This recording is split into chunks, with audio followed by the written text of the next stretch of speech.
ವಂದನೆಗಳು.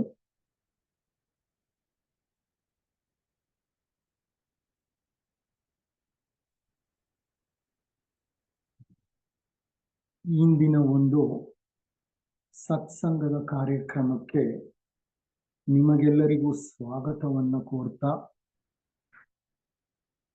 ಎಲ್ಲ ಕಾರಣಗಳಿಗೂ ಮೂಲ ಕಾರಣಕರ್ತನಾದ ಭಗವಂತನನ್ನು ಸ್ಮರಿಸುತ್ತಾ, ಜೀವನ್ಮುಕ್ತ ಋಷಿಗಳ ಪಾದಗಳಿಗೆ ಪ್ರಣಾಮಗಳನ್ನು ಸಲ್ಲಿಸುತ್ತಾ, ಎಲ್ಲರ ಅಂತರಂಗಗಳಲ್ಲಿ ಅಂತರ್ಯಾಮಿಯಾಗಿ ನೆಲೆಸಿರುವ ದಿವ್ಯ ಚೈತನ್ಯಕ್ಕೆ ವಂದಿಸುತ್ತಾ ಈ ಕಾರ್ಯಕ್ರಮವನ್ನು ಪ್ರಾರಂಭ ಮಾಡೋಣ.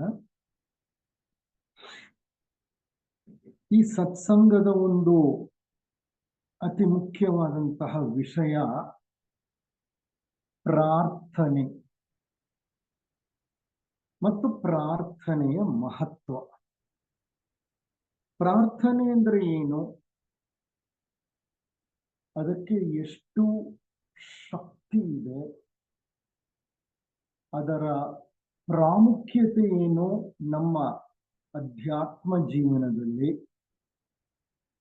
ಅದರ ಮಹತ್ವವೇನು ಅನ್ನೋದನ್ನ ಅರ್ಥ ಮಾಡಿಕೊಳ್ಳುವಂತಹ ಒಂದು ಪ್ರಯತ್ನ.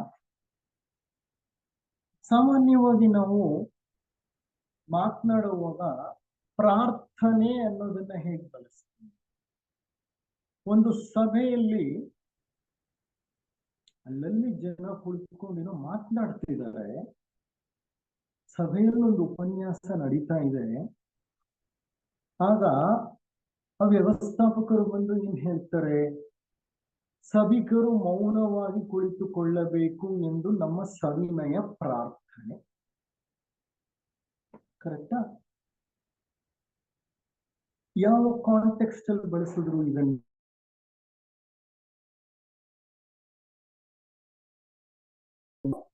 ಸಭಿಕರಲ್ಲಿ ಬೇಡಿಕೊಳ್ತಾ ಇದ್ದೇನೆ, ಮಾತುಗಳನ್ನ ನಿಲ್ಲಿಸಿ, ಗಲಭೆಯನ್ನ ನಿಲ್ಲಿಸಿ. ಅಂದ್ರೆ ಪ್ರಾರ್ಥನೆ ಅನ್ನುವಂತಹ ಪದಕ್ಕೆ ಒಂದು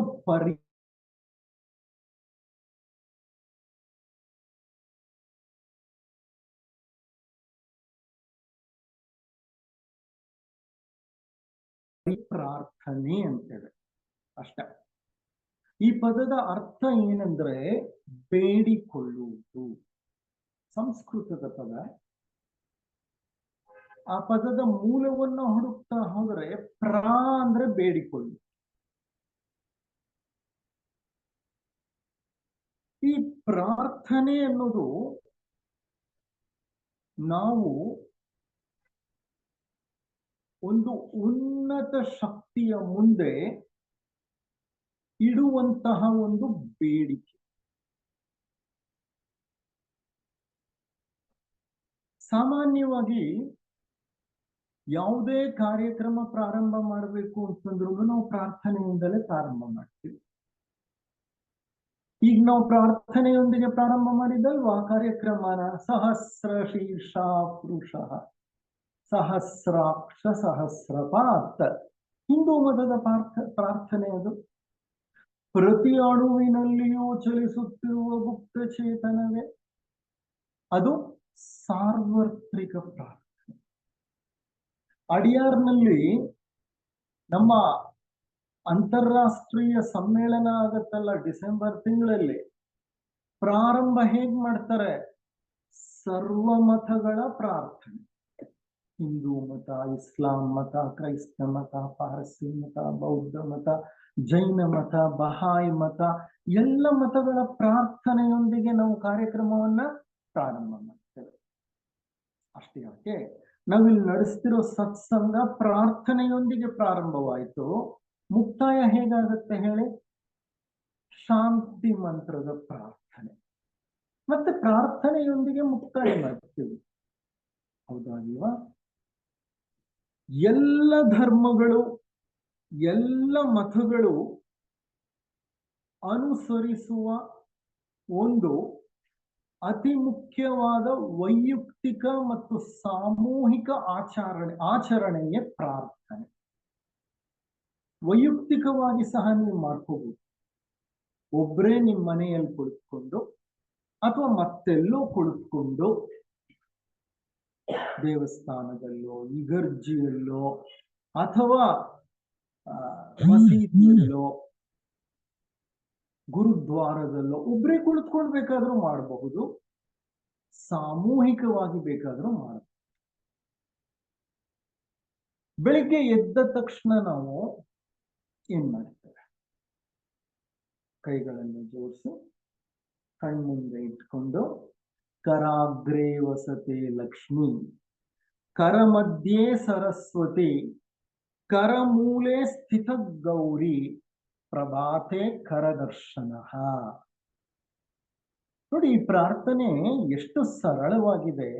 ಮತ್ತೆ ಬೆಳಿಗ್ಗೆ ಎದ್ದ ತಕ್ಷಣ ನಾವು ಮಾಡುವಂತಹ ಪ್ರಾರ್ಥನೆ. ಕರಾಗ್ರೇ ವಸತೆ ಲಕ್ಷ್ಮಿ, ಕರದ ತುದಿಯಲ್ಲಿ ವಾಸ ಮಾಡುವ ಆ ದೇವತೆಯೇ ಲಕ್ಷ್ಮಿ. ಕರ ಮಧ್ಯೆ ಸರಸ್ವತಿ, ಕರ ಮಧ್ಯದಲ್ಲಿ ನೆಲೆಸಿರುವ ದೇವತೆಯೇ ಸರಸ್ವತಿ. ಕರಮೂಲೆ ಸ್ಥಿತೇ ಗೌರಿ, ಕರದ ಮೂಲ ಈ ಮಣಿಕಟ್ಟಿನ ಬಳಿ ಉಪಸ್ಥಿತವಾಗಿರುವಂತಹ ದೇವತೆಯೇ ಗೌರಿ. ಪ್ರಭಾತೆ ಕರದರ್ಶನ, ಬೆಳಿಗ್ಗೆ ಎದ್ದ ತಕ್ಷಣ ನಾನು ಈ ಕರವನ್ನ ದರ್ಶಿಸಿ ಬಿಡ್ತೇನೆ, ಆ 3 ದೇವತೆಗಳ ದರ್ಶನ ಆಗತ್ತೆ ನನಗೆ. ಅಂದ್ರೆ ಈ ದಿನವನ್ನ ಪ್ರಾರಂಭಿಸುವ ಒಂದು ನೇಮವಿದೆಯಲ್ಲ, ಈ ನೇಮದಲ್ಲಿ ಭಗವಂತನನ್ನ ನಾವು ಏನೂ ಯಾಚಿಸುತ್ತಿಲ್ಲ. ಏನಾದ್ರೂ ಕೇಳ್ಕೊತಿದೀವ? ಏನೂ ಇಲ್ಲ.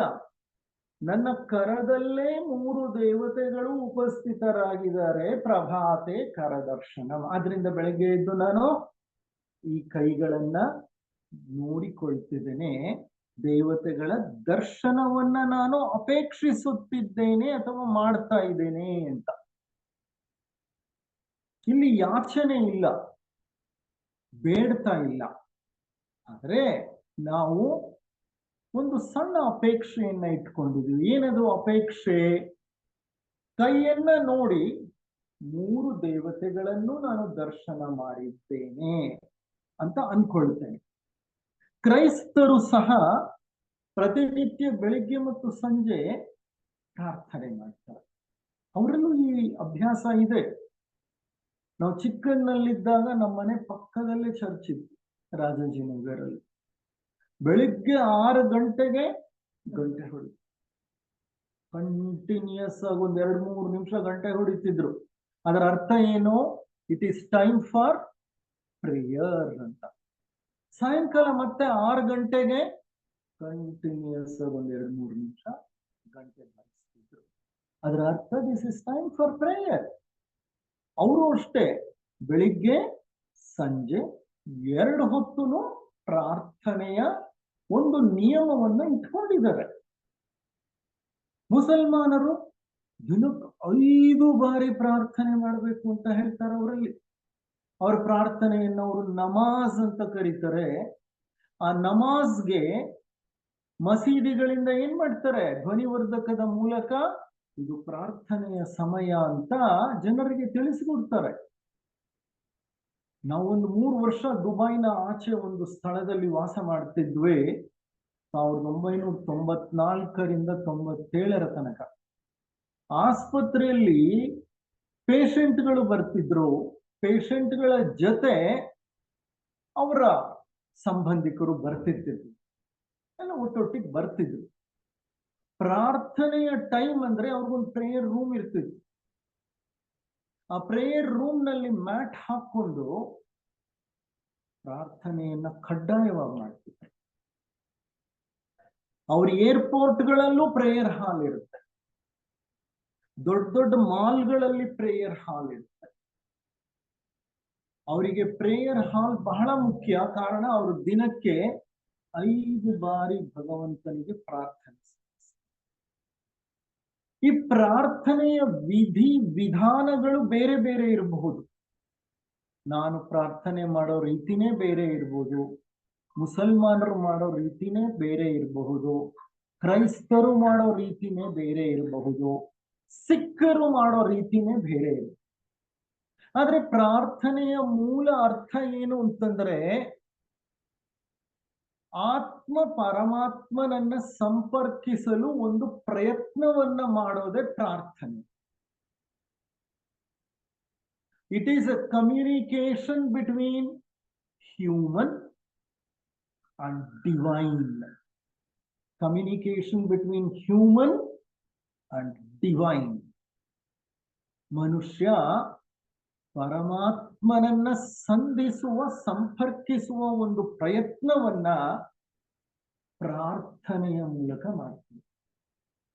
ಆದ್ರಿಂದಲೇ ಪ್ರಾರ್ಥನೆ ಎನ್ನುವುದು ಒಂದು ಪವಿತ್ರವಾದಂತಹ ಆಚರಣೆ. ಆದ್ರೆ ಆ ಪ್ರಾರ್ಥನೆ ಮಾಡುವಾಗ ನಮ್ಮ ತನು ಮನಗಳು ಪರಿಪೂರ್ಣವಾಗಿ ಆ ಪ್ರಾರ್ಥನೆಯೊಡನೆ ಐಕ್ಯವಾಗಿ, ನಮ್ಮ ಪ್ರಜ್ಞೆ ಮೌನ ಮತ್ತು ಮೌನಾತೀತ ನೆಲೆಯನ್ನ ಕಾಣಬೇಕು. ಸುಮ್ಮನೆ ಒಂದ್ ಕಡೆ ಪ್ರಾರ್ಥನೆ ಮಾಡ್ತಾ ಮತ್ತೊಂದ್ ಕಡೆ ಇನ್ನೇನನ್ನೋ ಆಲೋಚನೆ ಮಾಡ್ತಾ ಇದ್ರೆ ಅಂಥ ಪ್ರಾರ್ಥನೆ ನಿಷ್ಪ್ರಯೋಜಕ. ಎಲ್ಲ ಮತಗಳು ಪ್ರಾರ್ಥನೆಯ ಮಹತ್ವವನ್ನ ವಿವರಿಸಿ ಹೇಳ್ತವೆ. ನಿಮ್ಗೆ ಎಷ್ಟು ಮತಗಳು ಗೊತ್ತಿರಬಹುದೋ ಆ ಎಲ್ಲ ಮತಗಳನ್ನು ಗಮನಿಸಿ ನೋಡಿ. ಪ್ರಾರ್ಥನೆ, ಜಪ, ತಪ, ಧ್ಯಾನ ಇವಿಲ್ಲದೆ ಇರುವಂತಹ ಮತವೇ ಇಲ್ಲ. ಜಪಾನಿಯರು ಬೌದ್ಧ ಧರ್ಮವನ್ನ ಅನುಸರಿಸ್ತಾರೆ. ಅದರಲ್ಲಿ ಝೆನ್ ಅನ್ನೋದು ಒಂದು ಪಂಗಡ, ಶಿಂಟೋ ಅನ್ನೋದು ಮತ್ತೊಂದು ಪಂಗಡ. ತಮ್ಮದೇ ಆದಂತ ಪ್ರಾರ್ಥನಾ ವಿಧಾನವನ್ನ ಇಟ್ಕೊಂಡಿದ್ದಾರೆ. ಬೌದ್ಧ ಮತೀಯರ ಪ್ರಾರ್ಥನೆಯೇ ಒಂದು ಭಿನ್ನ ರೀತಿಯ ಪ್ರಾರ್ಥನೆ. ಜೈನ ಮತೀಯರ ಪ್ರಾರ್ಥನೆಯೇ ಮತ್ತೊಂದು ಭಿನ್ನ ಮತೀಯ ಪ್ರಾರ್ಥನೆ, ಅಂದ್ರೆ ಭಿನ್ನ ರೀತಿಯ ಪ್ರಾರ್ಥನೆ. ಪ್ರತಿಯೊಂದು ಮತದಲ್ಲೂ ಇರುವಂತಹ ಈ ಪ್ರಾರ್ಥನೆಯ ಆಚರಣೆ ಹಿಂದೂ ಮತದಲ್ಲಿ ಬಹಳ ಪ್ರಾಚೀನ ಕಾಲದಿಂದಲೂ, ಬಹಳ ಪ್ರಾಚೀನ ಕಾಲ. ಎಲ್ಲ ಮತಗಳಲ್ಲೂ ಅತ್ಯಂತ ಪುರಾತನವಾದ ಮತ ಯಾವುದು ಅಂದ್ರೆ ಸನಾತನ ಮತ, ನಮ್ಮ ಹಿಂದೂ ಮತ. ಆ ಕಾಲದಲ್ಲೇ ಸಂಧ್ಯಾ ವಂದನೆ, ಉಷಾ ವಂದನೆ ಅಂತ ಜನ 2 ಬಾರಿ ಪ್ರಾರ್ಥನೆ ಮಾಡ್ತಿದ್ರು. ಬ್ರಾಹ್ಮಿ ಮುಹೂರ್ತಕ್ಕೆ ಎದ್ದು ಶುಚಿರ್ಭೂತರಾಗಿ ಉಷಾ ವಂದನೆಯನ್ನು ಮಾಡ್ತಿದ್ರು. ಮುಸ್ಸಂಜೆಯ ಸಮಯ, ಹಗಲು ಕಳೆದು ರಾತ್ರಿ ಪ್ರಾರಂಭವಾಗುವಂತಹ ಒಂದು ಸಂಧಿಕಾಲ, ಆಗ ಸಂಧ್ಯಾ ವಂದನೆ. ಬಹಳ ಅಚ್ಚುಕಟ್ಟಾಗಿ ಈ ಕಾರ್ಯಕ್ರಮಗಳನ್ನ ಪ್ರತಿಯೊಬ್ಬ ವ್ಯಕ್ತಿಯು ತನ್ನ ಜೀವನದಲ್ಲಿ ರೂಢಿಸಿಕೊಳ್ತಿದ್ದ. ನೀವು ಸಂಧ್ಯಾ ವಂದನೆಯ ಮಂತ್ರಗಳನ್ನ ಗಮನಿಸಿದ್ರೆ ನಿಮ್ಗೆ ಅರ್ಥ ಆಗುತ್ತೆ. ಅಲ್ಲಿ ಬೇಡಿಕೆ ಇಲ್ಲ. ಆ ಇರೋ ಬೇಡಿಕೆನು ಏನು ಅಂತಂದ್ರೆ ಎಲ್ಲರಿಗೂ ಹಿತ, ಸರ್ವರಿಗೂ ಹಿತ. ಸ್ವಾರ್ಥಪೂರಿತ ಬಯಕೆಗಳು ಯಾವುದೂ ಇಲ್ಲ. ಮತ್ತೆ ಈ ಪ್ರಾರ್ಥನೆ ಇಂದಿಗೂ ಮಾಡುವವರಿದ್ದಾರೆ. ಸಂಧ್ಯಾ ವಂದನೆಯನ್ನ, ಉಷಾ ವಂದನೆಯನ್ನ ಕಟ್ಟುನಿಟ್ಟಾಗಿ ಬಹಳ ಜನ ಮನೆಗಳಲ್ಲಿ ಮಾಡ್ತಾರೆ. ಆರ್ಥೋಡಾಕ್ಸ್ ಸಂಪ್ರದಾಯಸ್ಥರು ಇದನ್ನು ಮಾಡ್ತಾನೆ ಇದ್ದಾರೆ. ಪ್ರತಿ ಪ್ರಾರ್ಥನೆ ಆ ವ್ಯಕ್ತಿಯಲ್ಲಿ ಆತ ಕುಳಿತಿರುವ ಪರಿಸರದಲ್ಲಿ ಒಂದು ಅಪಾರವಾದ ಶಕ್ತಿಯನ್ನ ಉತ್ಪತ್ತಿ ಮಾಡುತ್ತೆ. ನಮ್ಮ ಉಪನಿಷತ್ಗಳು ಹೇಳುತ್ತವೆ ಪ್ರಜ್ಞಾನಾಂ ಬ್ರಹ್ಮನ್ ಅಂತ. ಅಯಮೇವ ಬ್ರಹ್ಮನ್, ಇದು ಮಹಾವಾಕ್ಯಗಳು. ಅಹಂ ಬ್ರಹ್ಮಾಸ್ಮಿ, ಅದು ಮಹಾವಾಕ್ಯನೇ. ತತ್ವಮಸಿ, ಅದು ಮಹಾವಾಕ್ಯನೇ. ಉಪನಿಷತ್ತಿನಲ್ಲಿ 5 ಮಹಾವಾಕ್ಯಗಳಿವೆ. ಇದರಲ್ಲಿ ಪ್ರಜ್ಞಾನಾಂ ಬ್ರಹ್ಮನ್ ಅಂದ್ರೆ ಪ್ರಜ್ಞೆಯೇ ಬ್ರಹ್ಮ. ಪ್ರಜ್ಞೆ ಅಂದ್ರೆ ಅದು ಚೈತನ್ಯದ ಲಕ್ಷಣ. ಎಲ್ಲಿ ಚೈತನ್ಯವಿದೆಯೋ ಅಲ್ಲಿ ಪ್ರಜ್ಞೆ ಇದೆ. ಚೈತನ್ಯ ಅಂದ್ರೆ ದೇವರು, ದೈವಿ ಚೈತನ್ಯ ಅಂತೀವಿ. ನನ್ನೊಳಗೆಯೇ ಹುದುಗಿರುವ ಚೈತನ್ಯ ಅಂತೀವಿ. ಈ ಚೈತನ್ಯ ನನ್ನ ಶರೀರದಿಂದ ಬಿಟ್ಟು ಹೋಗ್ಬಿಟ್ರೆ ಈ ಶರೀರವನ್ನ ಶವ ಅಂತ ಕರೆಯೋದು. ಆ ಚೈತನ್ಯ ಇರೋ ತನಕನೇ ಈ ಶರೀರಕ್ಕೆ ಒಂದು ಬೆಲೆ. ಕಣ್ಣಿಗೆ ಕಾಣದ ಆ ಚೈತನ್ಯವೇ ಪರಮಾತ್ಮ. ಆ ಚೈತನ್ಯ ಯಾವ ಒಂದು ಲಕ್ಷಣವನ್ನ ಹೊಂದಿದ್ದಾನೆ ಅಂದ್ರೆ ಪ್ರಜ್ಞೆ ಅನ್ನೋ ಲಕ್ಷಣವನ್ನ ಹೊಂದಿದ್ದಾನೆ. ಆ ಚೈತನ್ಯ ಇರೋದ್ರಿಂದಲೇ ನನಗೆ ಪ್ರಜ್ಞೆ ಇರೋದು. ನಾನು ಈ ಜಗತ್ತಿನಲ್ಲಿ ನಾನು ಮಾಡಬೇಕಾದಂತ ಕೆಲಸ ಕಾರ್ಯಗಳನ್ನ ಮಾಡ್ತಾ ಈ ಜಗತ್ತನ್ನ ಅರ್ಥ ಮಾಡಿಕೊಳ್ಳುವ ಒಂದು ಪ್ರಯತ್ನವನ್ನ ಮಾಡ್ತಾ ಜೀವನವನ್ನ ನಡೆಸ್ತಿರೋದಕ್ಕೆ ಕಾರಣ ನನ್ನಲ್ಲಿರುವಂತಹ ಪ್ರಜ್ಞೆ. ಆ ಪ್ರಜ್ಞೆ ಹೊರಟೋಯ್ತು ಅಂತಂದ್ರೆ ನಾನೊಂದು ಮರದ ಕೊರಡು. ಆ ಪ್ರಜ್ಞೆಯನ್ನೇ ಬ್ರಹ್ಮನ್ ಅಂತ ಕರೆದು ಉಪನಿಷತ್ತಿನ ಋಷಿಗಳು. ಪ್ರಜ್ಞಾನಾಂ ಬ್ರಹ್ಮನ್. ಅಂತಹ ನಮ್ಮ ಪ್ರಜ್ಞೆ ಇದೆಯಲ್ಲ, ಅದು ಉನ್ನತ ಸ್ಥಿತಿಯನ್ನ ತಲುಪಲಿಕ್ಕೆ ಒಂದು ಉಪಕರಣವೇ ಅಥವಾ ಒಂದು ಪ್ರಕ್ರಿಯೆಯೇ ಪ್ರಾರ್ಥನೆ. ಈಗಲೂ ನಮ್ಮಲ್ಲಿ ಪ್ರಜ್ಞೆ ಹರಿತಿದೆ, ನಮ್ಮೆಲ್ಲರಲ್ಲೂ. ಈ ಪ್ರಜ್ಞೆ ಸದಾ ಒಂದೇ ಮಟ್ಟದಲ್ಲಿ ಇರುತ್ತೆ ಅಂತ ಹೇಳಕ್ಕಾಗಲ್ಲ. ಇಂಥ ಸತ್ಸಂಗಗಳಲ್ಲಿ ಆ ಪ್ರಜ್ಞೆ ಏನಾಗುತ್ತೆ,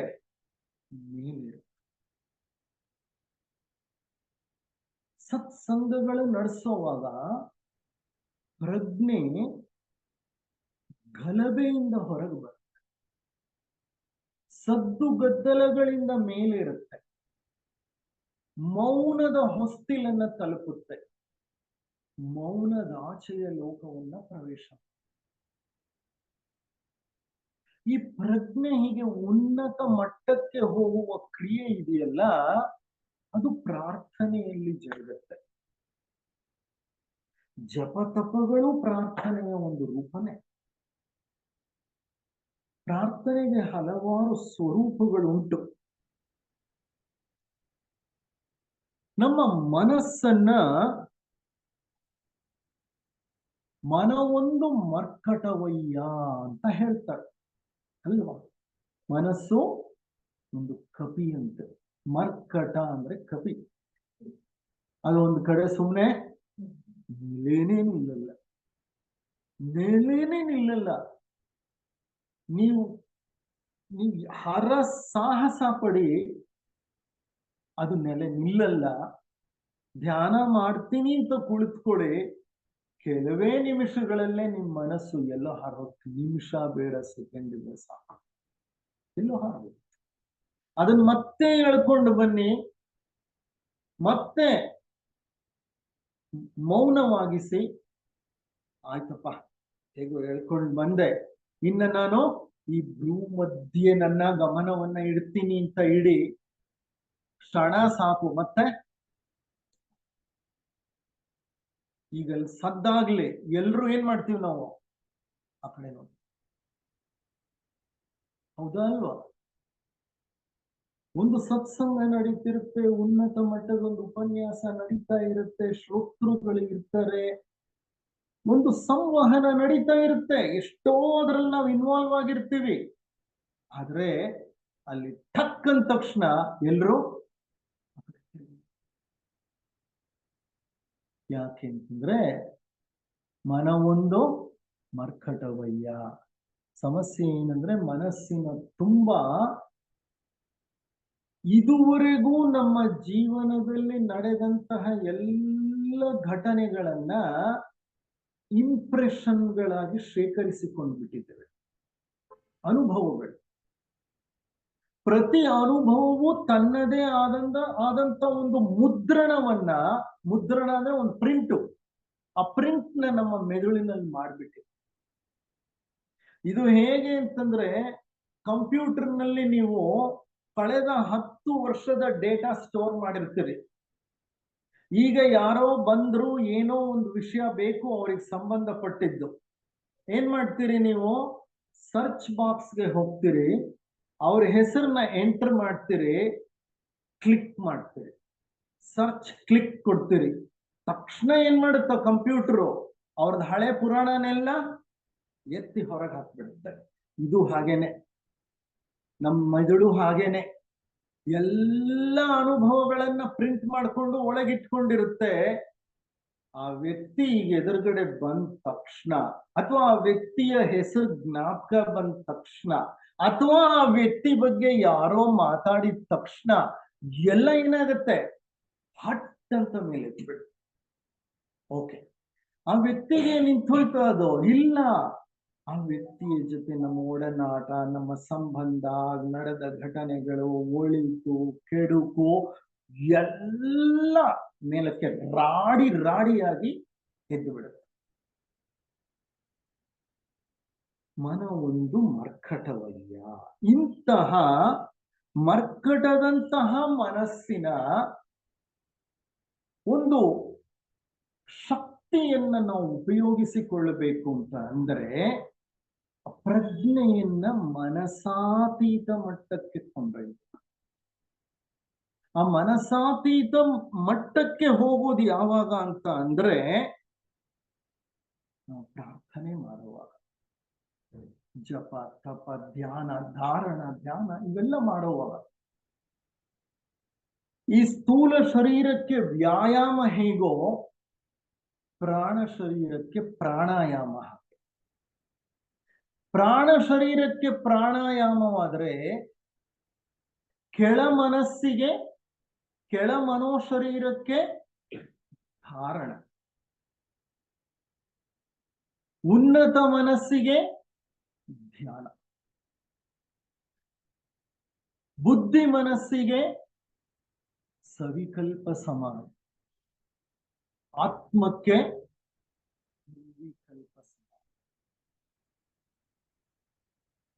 ಈ ಪಂಚಕೋಶಗಳೇನಿದೆ, ಈ ಪಂಚಕೋಶಗಳು ತಮ್ಮದೇ ಆದ ರೀತಿಯಲ್ಲಿ ಬೆಳೀತವೆ. ಶರೀರ ಬೆಳಿಲಿಕ್ಕೆ ಏನ್ ಬೇಕೋ?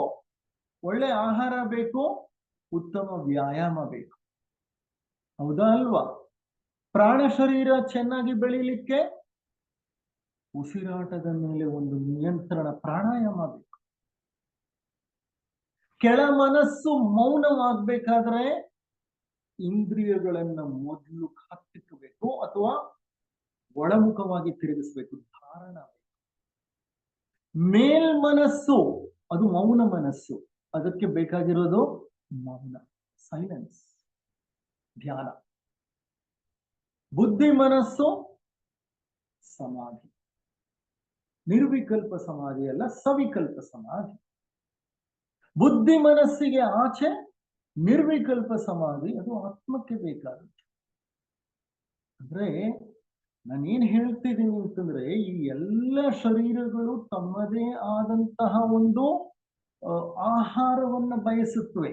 ಅವಕ್ಕೆ ಬೇಕಾದಂತ ಆಹಾರವನ್ನ ಕೊಟ್ಟಾಗ ಆ ಮನಸ್ಸಿನ ಪ್ರಜ್ಞೆ ವಿಸ್ತಾರವಾಗ್ತಾ ಹೋಗುತ್ತೆ. ಈ ಕೆಳಗಿನ 3 ಮನಸ್ಸುಗಳನ್ನ ನಾವು ವಿಸ್ತಾರಗೊಳಿಸಬೇಕು ಅಂದ್ರೆ ಹಲವಾರು ವಿಧಾನಗಳಿವೆ. ಅದರಲ್ಲಿ ಪ್ರಾರ್ಥನೆ ಅನ್ನುವಂಥದ್ದು ಬಹಳ ಮುಖ್ಯವಾದದ್ದು.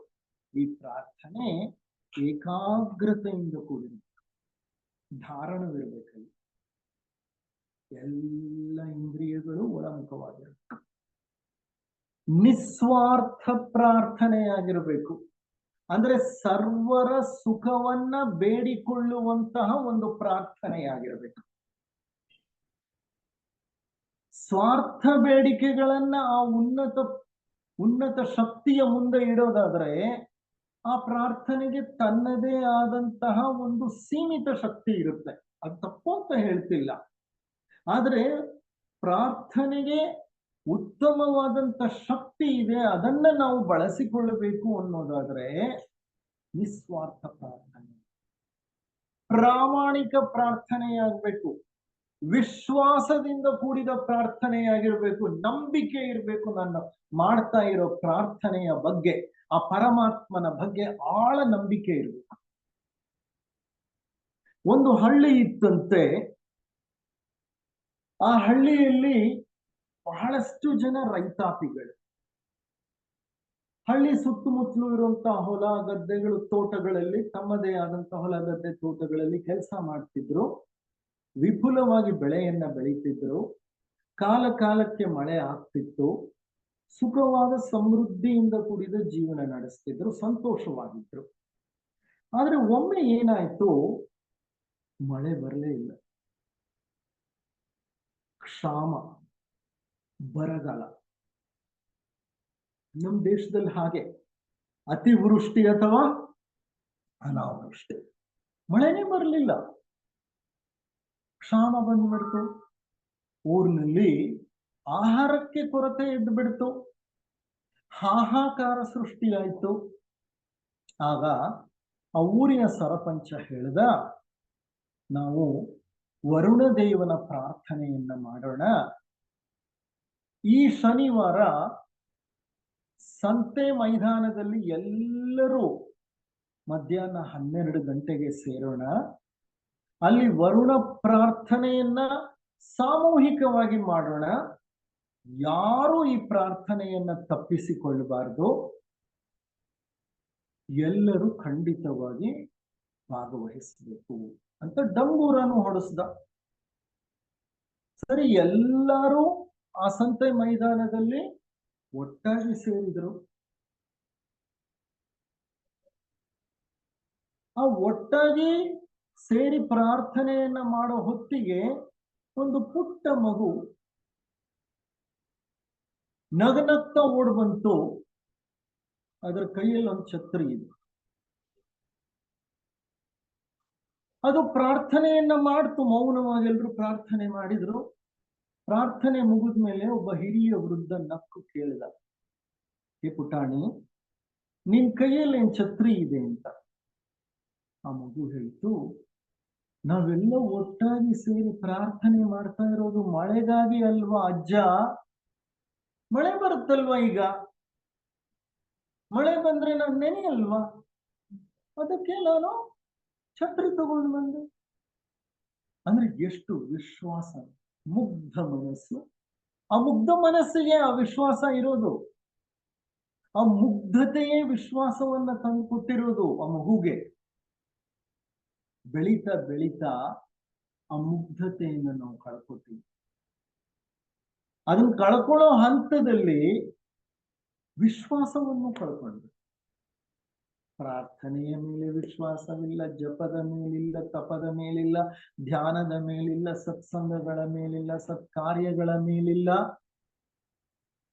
ಒಂದೊಂದೇ ನಂಬಿಕೆ ವಿಶ್ವಾಸಗಳನ್ನ ಕಿತ್ತಾಕ್ತಾ ಹೊರಟೋಗ್ತೀವಿ. ಎಲ್ಲರೂ ಹಾಗಲ್ಲ. ಬಹಳಷ್ಟು ಜನ ಈ ಆಧುನಿಕ ಪ್ರಪಂಚವಂತೂ ಯಾಂತ್ರಿಕ ಜೀವನವನ್ನ ನಮ್ಮ ತಲೆಗೆ ಒಡ್ಡಿ ನಾವು ಇಂಥ ಉತ್ತಮವಾದಂಥ ವಿಚಾರಗಳನ್ನೆಲ್ಲ ಕಳ್ಕೊಳ್ತಾ ಇದ್ದೇವೆ, ವಿಶ್ವಾಸವನ್ನು ಕಳ್ಕೊಳ್ತಾ ಇದ್ದೇವೆ. ಪ್ರಾರ್ಥನೆಯಲ್ಲಿ ಹಲವಾರು ವಿಧಗಳಿವೆ. ನಾನು ಆಗ್ಲೇನೆ ಹೇಳಿದೆ, ವೈಯಕ್ತಿಕ ಪ್ರಾರ್ಥನೆ, ಸಾಮೂಹಿಕ ಪ್ರಾರ್ಥನೆ. ನಿಮ್ಗೆ ಗೊತ್ತು, ವೈಯಕ್ತಿಕ ಅಂದ್ರೆ ಪರ್ಸನಲ್ ಪ್ರೇಯರ್, ಸಾಮೂಹಿಕ ಅಂತಂದ್ರೆ it is A group prayer, ಒಟ್ಟಾಗಿ ಸೇರಿ ಮಾಡಿ. ಬಹಿರಂಗ ಪ್ರಾರ್ಥನೆ, ಅಂತರಂಗ ಪ್ರಾರ್ಥನೆ. ಜೋರಾಗಿ ಪ್ರಾರ್ಥನೆಯ ಶ್ಲೋಕಗಳನ್ನು, ಮಂತ್ರಗಳನ್ನು, ಕವನಗಳನ್ನು, ಅದೇನೋ ನಮ್ಮ ಬೇಡಿಕೆಗಳನ್ನು ಹೇಳ್ತಾ ಮಾಡೋ ಪ್ರಾರ್ಥನೆ ವರ್ಬಲಿ. ಇನ್ನೊಂದು ಸುಮ್ಮನೆ ಕುಳಿತು ಅಂತರಂಗದಲ್ಲೇ ಮಾಡುವಂತ. ಅದು ಮತ್ತೊಂಥರ ಭಿನ್ನಹಗಳಿಂದ ಕೂಡಿದ ಪ್ರಾರ್ಥನೆ, ಭಿನ್ನಹಗಳೇ ಇಲ್ಲದೆ ಸ್ವೀಕೃತ ಮನೋಭಾವದಿಂದ ಮಾಡೋ ಪ್ರಾರ್ಥನೆ. ಏನೋ ಬೇಡಿಕೆಯನ್ನ ಭಗವಂತನ ಮುಂದೆ ಇಟ್ಟು, ನಮ್ಮ ಲೌಕಿಕ ಬೇಡಿಕೆಗಳು, ನನ್ನ ಮಗಳಿಗೆ ಮದುವೆ ಆಗಿಲ್ಲ, ಮದುವೆ ಮಾಡಿಸ್ಕೊಡಪ್ಪ, ನನಗೆ ತುಂಬಾ ದಾರಿದ್ರ್ಯ ಕಾಡ್ತಿದೆಯಪ್ಪ, ನನಗೆ ಒಂದು ಸಂಪತ್ತನ್ನ ನೀಡು, ನನ್ನ ಮಗ ಯಾಕೋ ನಾ ಹೇಳಿದ ಮಾತು ಕೇಳ್ತಾ ಇಲ್ಲ, ದಾರಿ ತಪ್ಪಿದ್ದಾನೆ, ಆತನಿಗೆ ಸ್ವಲ್ಪ ಬುದ್ಧಿಯನ್ನು ಕೊಡು. ಈ ತರ ಯಾವುದೋ ಒಂದು ಲೌಕಿಕ ಬೇಡಿಕೆಯನ್ನ ಭಗವಂತನ ಮುಂದೆ ಇಟ್ಟು ಮಾಡುವಂತ ಪ್ರಾರ್ಥನೆ ಒಂದಾದ್ರೆ, ಭಿನ್ನ ಅಂದ್ರೆ ಬೇಡ್ಕೊಳ್ಳೋದು. ಮತ್ತೊಂದು ಯಾವ ಭಿನ್ನಹವೂ ಇಲ್ಲ, ದೈ ವಿಲ್ ಬಿ ಡನ್. ದೈ ವಿಲ್ ಬಿ ಡನ್ ಅಂದ್ರೆ, ಹೇ ಭಗವಂತ, ನಿನ್ನಿಚ್ಛೆ ಏನಿದೆಯೋ ಅದು ನೆರವೇರಲಿ. ಭಗವಂತ ನಿನ್ನಿಚ್ಛೆ ಏನಿದೆಯೋ ಅದು ನೆರವೇರಲಿ ಅನ್ನುವಂತಹ ಪ್ರಾರ್ಥನೆ. ಅದು ಉನ್ನತ ಮಟ್ಟದ ಪ್ರಾರ್ಥನೆ, ಸ್ವೀಕೃತ ಮನೋಭಾವದಿಂದ ಮಾಡುವಂತಹ ಪ್ರಾರ್ಥನೆ.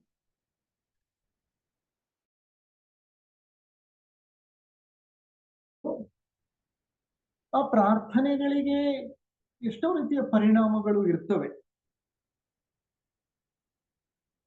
ಈಗ ಒಂದು ಪ್ರಶ್ನೆ ಬರುತ್ತೆ, ಬೇಡ್ಕೊಳ್ಳೋದು ತಪ್ಪ ಹಾಗಾದ್ರೆ ಭಗವಂತನ ಮುಂದೆ? ನಾನು ಬೇಡ್ಕೊಂಡಿದ್ದೆಲ್ಲ ನಡೆಯುತ್ತಾ? ಬೇಡ್ಕೊಳ್ಳೋದು ತಪ್ಪ, ನಾನು ಬೇಡ್ಕೊಂಡಿದ್ದೆಲ್ಲ ನಡೆಯುತ್ತಾ? ನಾನು ಬಹಳ ಜನರನ್ನು ಕೇಳಿದ್ದೀನಿ, ಎರಡೂ ತರ ವಾದ ಇದೆ. ಎಷ್ಟೋ ಜನ ಏನ್ ಹೇಳ್ತಾರೆ ಅಂದ್ರೆ, ನನ್ನ ಬಹಳಷ್ಟು ಭಿನ್ನಹಗಳನ್ನ ಭಗವಂತ ಉತ್ತರಿಸಿದ್ದಾನೆ, ಪರಿಹರಿಸಿದ್ದಾನೆ, ನನ್ನ ಬಹಳಷ್ಟು ಬೇಡಿಕೆಗಳು ಈಡೇರಿದೆ, ನಾನು ಆತನಿಗೆ ಚಿರಋಣಿ. ಇದು ಒಂದು ವರ್ಷ. ಇನ್ನ ಕೆಲವರು ಇರ್ತಾರೆ, ಎಷ್ಟೋ ವರ್ಷಗಳ ಕಾಲ ನಾನು ಪ್ರಾರ್ಥನೆ ಮಾಡಿದ್ದೇ ಉಂಟು, ಆದ್ರೆ ನನ್ನ ಯಾವ ಭಿನ್ನಹಗಳು ಈಡೇರಿಸಲಿಲ್ಲ. ಹೀಗೆ ಹೇಳುವಂತ ಜನನು ಉಂಟು.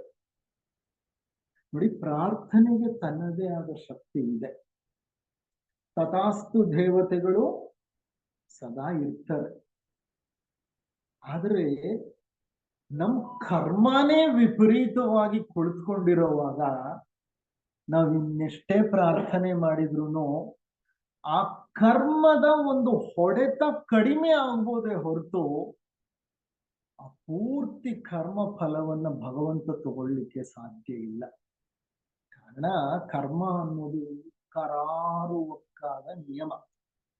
ಹೊತ್ಕೊಂಡು ಬಂದಿರೋ ಕರ್ಮ ವಿಪರೀತವಾಗಿದ್ರೆ ನನ್ಗೆ ಎಷ್ಟೇ ಪ್ರಾರ್ಥನೆ ಮಾಡಿದ್ರು ಆ ಕರ್ಮಗಳನ್ನ ಈಡೇರಿಸಿಕೊಳ್ಳುವ ಮಟ್ಟದಲ್ಲಿ ಸ್ವಲ್ಪ ಸಹಾಯವಾಗ್ಬೋದೇ ಹೊರತು ಆ ಕರ್ಮಗಳನ್ನ ಪೂರ್ತಿ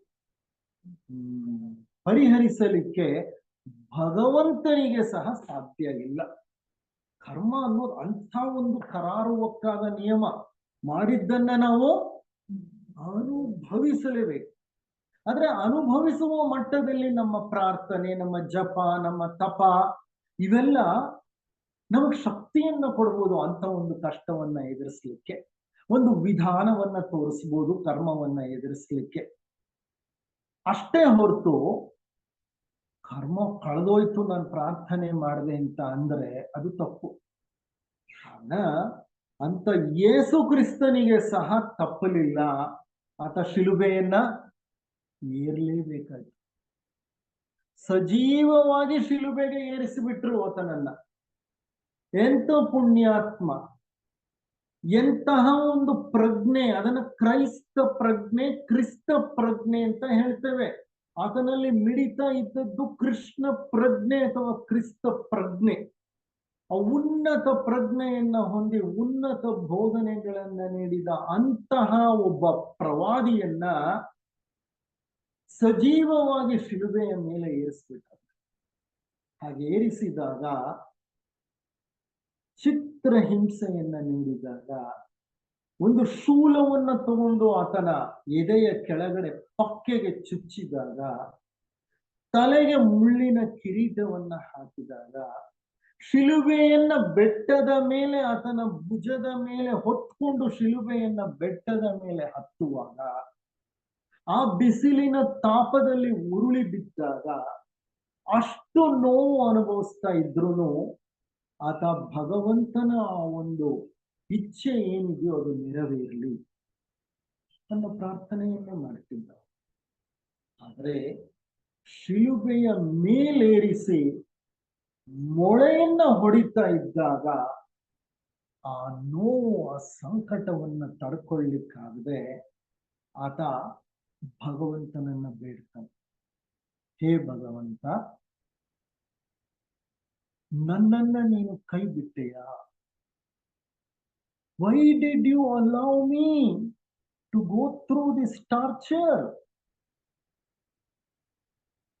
ಆ ಕ್ಷಣ ಅವನು ಎಚ್ಚರಿಕೆ ಆಗ್ಬಿಡುತ್ತೆ, ನಾನು ಮಾತನಾಡ್ತಿರೋದು ತಪ್ಪು, ನಾನು ಯಾರು ಆತನನ್ನ ಕೇಳಲಿಕ್ಕೆ? Thou will be done, not my wish, it is your wish, let it be done. ಹೇ ಭಗವಂತ, ನನ್ನ ಬಯಕೆ ಎಲ್ಲ, ನಿನ್ನ ಇಚ್ಛೆ ಏನಿದೆಯೋ ಅದಾಗಲಿ. ಸರ್ವ ಸಮರ್ಪಣೆಯನ್ನು ಮಾಡಬೇಕು. ಯಾಕೆ ಹೀಗೆ ಹೇಳ್ತಿದ್ದೀನಿ ಅಂದ್ರೆ, ನಾನು ಪ್ರಾರ್ಥನೆ ಅನ್ನೋದು ಅಷ್ಟು ನಿಸ್ವಾರ್ಥವಾಗಬೇಕು. ಯಾವ ಮಟ್ಟಕ್ಕೆ ಹೋಗ್ಬೇಕು ಅಂದ್ರೆ, ಕ್ರಿಸ್ತ ಮಾಡಿದ್ನಲ್ಲ ಶಿಲುಬೆಯ ಮೇಲೆ, ಕ್ಷಣ ಕಾಲ ಮೈ ತಪ್ಪಿ, oh my god, why are you letting me down, ನನ್ನನ್ನ ಯಾಕೆ ಕೈ ಬಿಡ್ತಿದ್ಯಾ ಅಂತ ಹೇಳ್ತಾ ಇದ್ದವನು ಹಾಗೆ ಎಚ್ಚರಗೊಂಡು ಏನ್ ಹೇಳ್ದ? ನಿನ್ನ ಇಚ್ಛೆ ಏನಿದೆಯೋ ಅದರಂತಾಗಲಿ. ಆ ಮಟ್ಟದ ಪ್ರಾರ್ಥನೆ ಬರಬೇಕು ನಮ್ಮಲ್ಲಿ. ಅಂದ್ರೆ ಅಲ್ಲಿಗೆ ಮನಸ್ಸು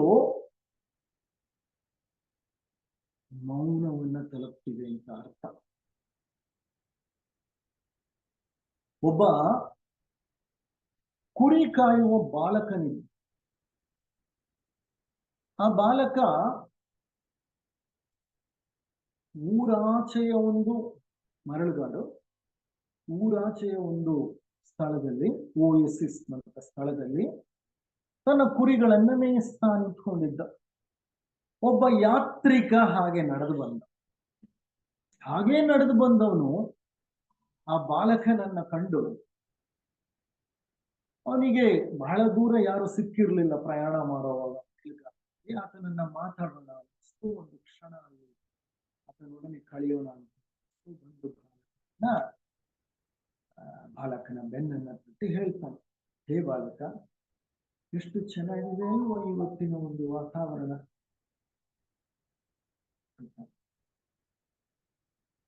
ಇವತ್ತಿನ ಸಂಜೆಯ ವಾತಾವರಣ ಹೇಗಿರುತ್ತೆ? ಕಾರಣ ಅವನು ಮರಳುಗಾಡಿನಲ್ಲಿ ಬದುಕಿ ಬೆಳೆದಿರುವಂತ ಹುಡುಗ. ಆತ ನಕ್ಕು ಹೇಳ್ತಾನೆ, ಸಂಜೆಯ ವಾತಾವರಣ ಸಹ ಖಂಡಿತವಾಗೂ ಚೆನ್ನಾಗಿರುತ್ತೆ. ಈ ಯಾತ್ರಿಕ ನಕ್ಕು ಕೇಳ್ತಾನೆ ಅವನು, ನಿನಗೆ ಹೇಗ್ ಗೊತ್ತು? ಅಷ್ಟು ಖಂಡಿತವಾಗಿ ಹೇಳ್ತಿದೀಯಾ ಸಂಜೆಯ ವಾತಾವರಣ ಸಹ ಚೆನ್ನಾಗಿರುತ್ತೆ ಅಂತ, ನಿನಗೆ ಹೇಗ್ ಗೊತ್ತು ಅಂತ ಹೇಳಿದ. ಸ್ವಾಮಿ,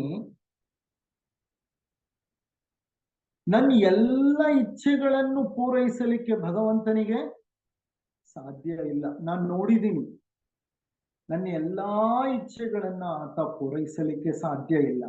ಆದ್ರಿಂದ ನಾನೊಂದು ಮನೋಭಾವ ಬೆಳೆಸ್ಕೊಂಡಿದ್ದೀನಿ. ಏನದು ಮನೋಭಾವ ಅಂದ್ರೆ, ಆತ ಏನನ್ನೇ ನೀಡ್ಲಿ ಅದು ನನಗೆ ಪ್ರಿಯವೇ, ಚೆನ್ನಾಗೇ ಇರುತ್ತೆ.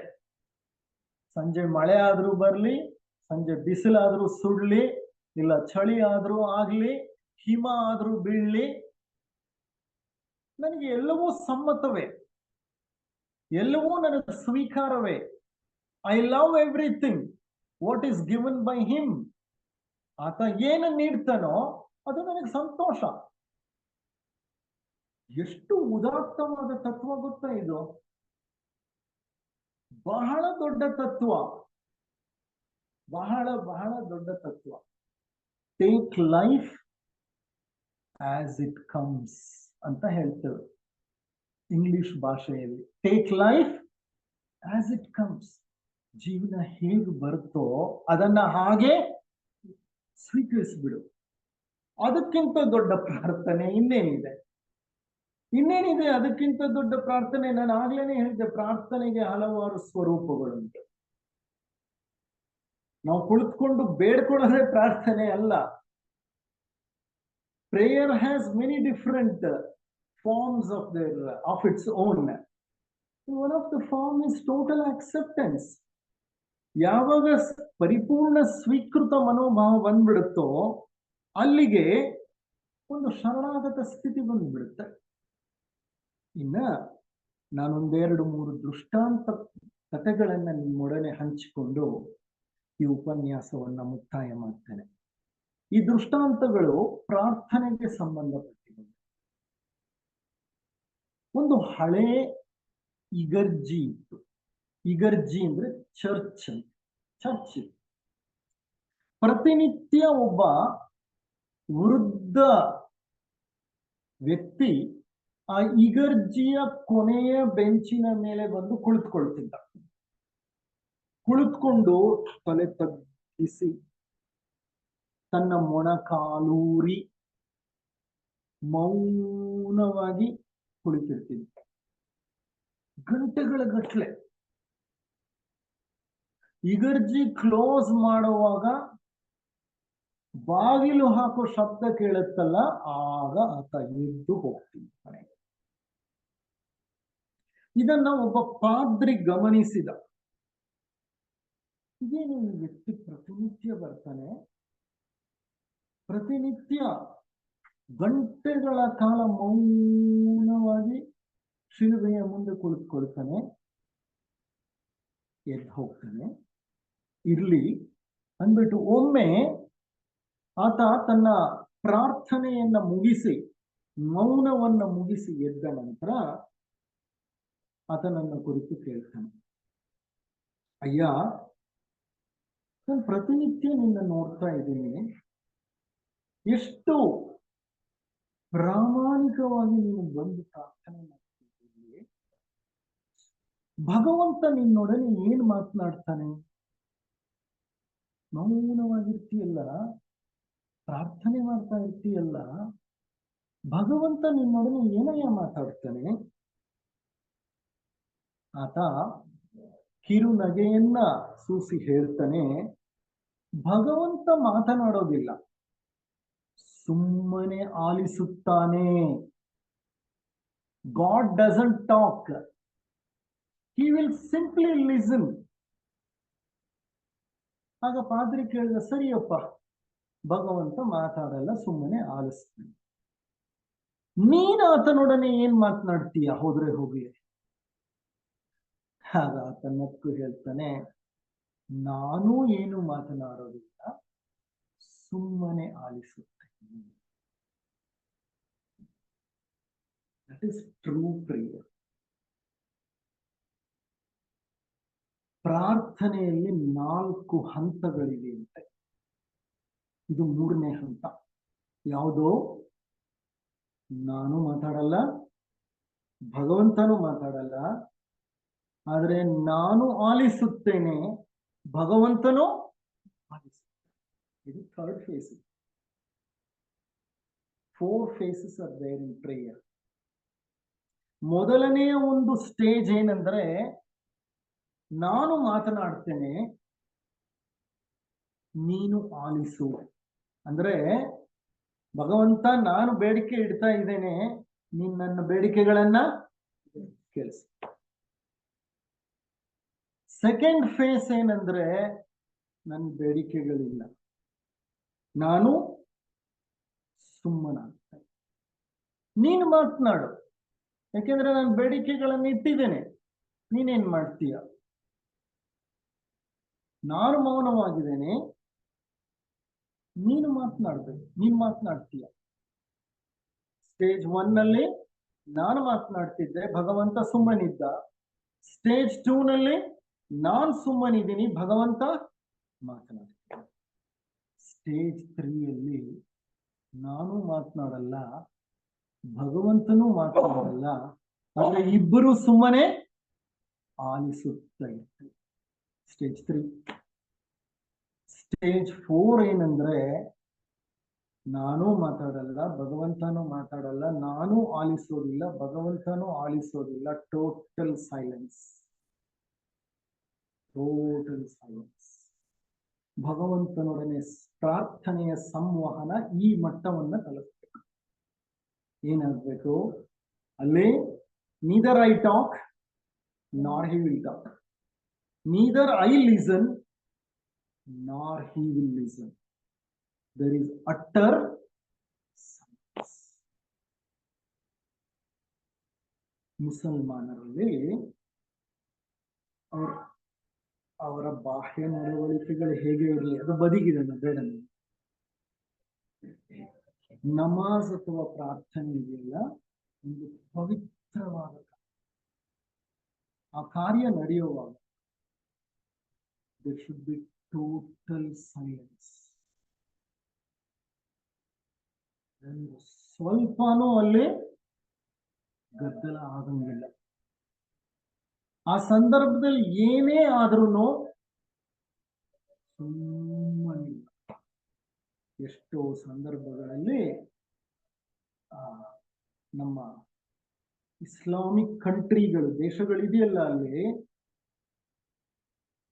ಈ ಟೆರರಿಸಂ, ಭಯೋತ್ಪಾದಕರು ಮಸೀದಿಗಳಿಗೆ ನುಗ್ಗಿ ಕೊಂದು ಹಾಕೋದು ಆ ಜನರನ್ನ ಯಾವ ಹೊತ್ತಲ್ಲಿ ಗೊತ್ತಾ? ಅವರು ಪ್ರಾರ್ಥನೆ ಮಾಡೋ ಹೊತ್ತಲ್ಲಿ. ಯಾಕೆಂದ್ರೆ ಪ್ರಾರ್ಥನೆ ಮಾಡೋ ಹೊತ್ತಿನಲ್ಲಿ ಅವರು ಪ್ರಾರ್ಥನೆಯನ್ನ ಅರ್ಧಕ್ಕೆ ನಿಲ್ಲಿಸೋ ಹಾಗಿಲ್ಲ, ಚೀರೋ ಹಾಗಿಲ್ಲ, ಕಿರ್ಚ್ಕೊಳ್ಳೋ ಹಾಗಿಲ್ಲ, ಯಾವ ಗದ್ದಲವೂ ಇರಬಾರ್ದು. They give so much importance. ನೋಡಿ, ನಮ್ಮ ಮತದಲ್ಲಿ ಏನಾಗಿದೆ ಅಂತಂದ್ರೆ, ನಮ್ಮ ಧರ್ಮದಲ್ಲಿ ಏನಾಗಿದೆ ಅಂದ್ರೆ, ನಮ್ಮ ಧಾರ್ಮಿಕ ಶ್ರದ್ಧೆಯನ್ನು ಮಕ್ಕಳಲ್ಲಿ ಹಿರಿಯರು ನಾವು ಎಲ್ಲೋ ಇಡೋಬಿಟ್ಟಿದ್ದೀವಿ.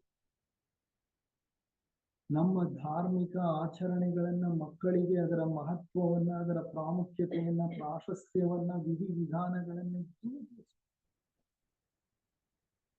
ಹಾಗಾಗಿ ಇಂದು ಸಾಕಷ್ಟು ಸಮಸ್ಯೆಗಳ ಸುಳಿಗೆ ನಾವು ಸಿಕ್ಕಾಕೊಂಡ್ಬಿಟ್ಟಿದ್ದೀವಿ.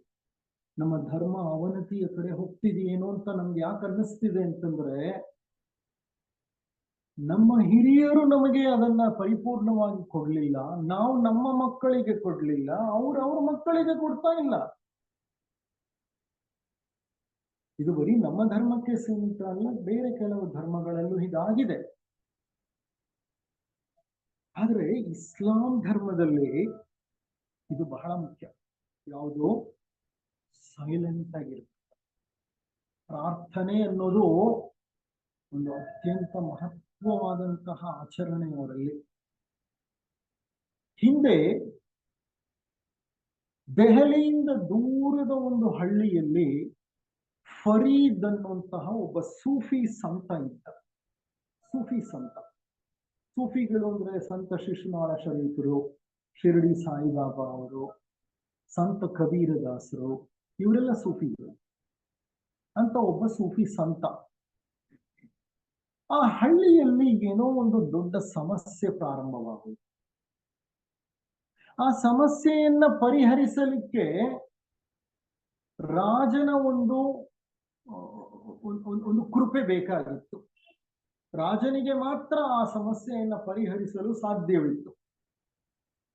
ಆಗ ದೆಹಲಿಯಲ್ಲಿ ಮುಘಲ್ ಚಕ್ರವರ್ತಿಯಾದಂತಹ ಅಕ್ಬರ್ ಇದ್ದ. ಹಳ್ಳಿ ಜನ ಎಲ್ಲ ಫರೀದ್ನನ್ನ ಬೇಡ್ಕೊಂಡ್ರು. ಏನಂತ ಬೇಡ್ಕೊಂಡ್ರು? ದಯವಿಟ್ಟು ನೀವು ನಮ್ಮ ಈ ಮನವಿಯನ್ನ ಅಕ್ಬರ್ ಚಕ್ರವರ್ತಿಯ ಬಳಿ ತೆಗೆದುಕೊಂಡು ಹೋಗಿ ಆತನಿಗೆ ನಮ್ಮ ಮನವಿಯನ್ನ ತಿಳಿಸಿ, ಈ ಸಮಸ್ಯೆ ಅತ್ಯವಶ್ಯಕವಾಗಿ ಪರಿಹಾರವಾಗಬೇಕು, ನೀವಲ್ಲದೆ ಆ ಕಾರ್ಯವನ್ನ ಮತ್ತಾರೇ ಮಾಡಿದ್ರು ಚಕ್ರವರ್ತಿ ಆ ಮನವಿಯನ್ನು ಪುರಸ್ಕರಿಸುತ್ತಾರೆ ಅನ್ನುವಂತಹ ಒಂದು ನಂಬಿಕೆ ನಮಗಿಲ್ಲ ಅಂತ. ಫರೀದ್ಗೆ ಒಂದು ಭಿನ್ನಹವನ್ನ, ಒಂದು ಮನವಿಯನ್ನ ಎತ್ಕೊಂಡು ಚಕ್ರವರ್ತಿಯ ಅರಮನೆಗೆ ಹೋಗುವಂಥದ್ದು ಅಷ್ಟು ಇಷ್ಟ ಇರಲಿಲ್ಲ.